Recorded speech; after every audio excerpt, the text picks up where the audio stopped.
Assalamualaikum warahmatullahi wabarakatuh. Bertemu lagi dengan saya Muhammad Hadid, peserta latihan dasar CPNS Puslatbang KDOD Lan Samarinda Angkatan 12. Pada video kali ini saya akan mereview terkait materi Wall of Government. Wall of Government atau disingkat WOG merupakan pendekatan penyelenggaraan pemerintahan yang menyatukan upaya-upaya kolaboratif pemerintahan dari keseluruhan sektor dalam ruang lingkup koordinasi yang lebih luas guna mencapai tujuan-tujuan pembangunan kebijakan, manajemen program, dan pelayanan publik. Nah, mengapa kita perlu melakukan pendekatan WOG?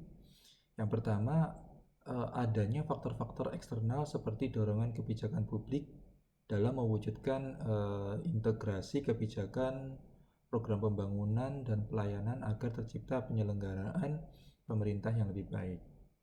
Yang kedua, adanya fenomena ketimpangan kapasitas sektoral sebagai akibat dari adanya nuansa kompetitif antar sektor dalam pembangunan. Yang ketiga, keberagaman latar belakang nilai, budaya, adat istiadat, serta bentuk latar belakang lainnya mendorong adanya potensi disintegrasi bangsa. Nah, terdapat beberapa cara pendekatan WOG atau Wall of Government yang dapat dilakukan. Yang pertama adalah dengan melakukan penguatan koordinasi antar lembaga. Yang kedua, bisa kita lakukan dengan membentuk lembaga koordinasi khusus. Yang ketiga, bisa kita membentuk gugus tugas dan juga bisa kita melakukan pembentukan koalisi sosial. Nah, dalam menjalankan WOG ini atau praktek WOG ini ada beberapa tantangan yang akan kita jumpai. Yang pertama terkait kapasitas sumber daya manusia dan juga kapasitas dari institusinya. Kemudian nilai dan budaya suatu organisasi. Dan yang ketiga yang tidak kalah penting adalah terkait kepemimpinan dalam organisasi atau institusi tersebut. Nah, WOG atau kita bicara Wall of Government dalam pelayanan publik. Nah, pelayanan publik sendiri ada beberapa ya, ada 4 pelayanan publik yang kita kenal. Yang pertama, pelayanan publik yang bersifat administratif ya. Ya, ini pelayanan publik yang menghasilkan berbagai dokumen resmi yang dibutuhkan oleh warga seperti KTP, status keluarga negara, izin usaha, dan lain-lain.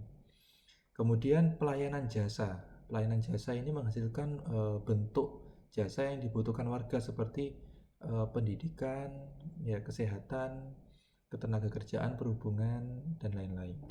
Kemudian ada jasa, ada juga yang ketiga pelayanan barang. Pelayanan ini menghasilkan jenis barang yang dibutuhkan warga masyarakat seperti contoh jalan, perumahan, jaringan telepon, air bersih, listrik, dan sebagainya yang berhubungan dengan barang. Dan yang keempat terkait regulatif.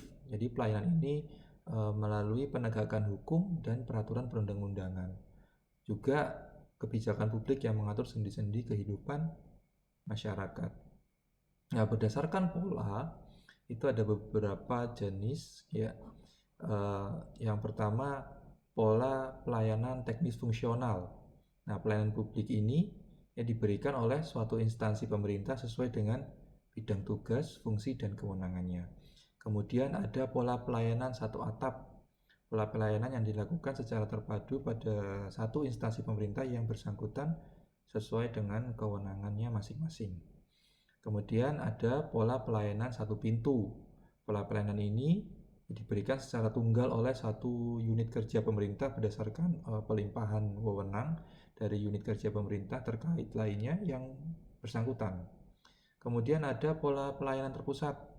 Pelayanan terpusat dilakukan oleh instansi pemerintah yang bertindak selaku koordinator terhadap pelayanan instansi pemerintah lainnya yang terkait dengan bidang pelayanan masyarakat yang bersangkutan.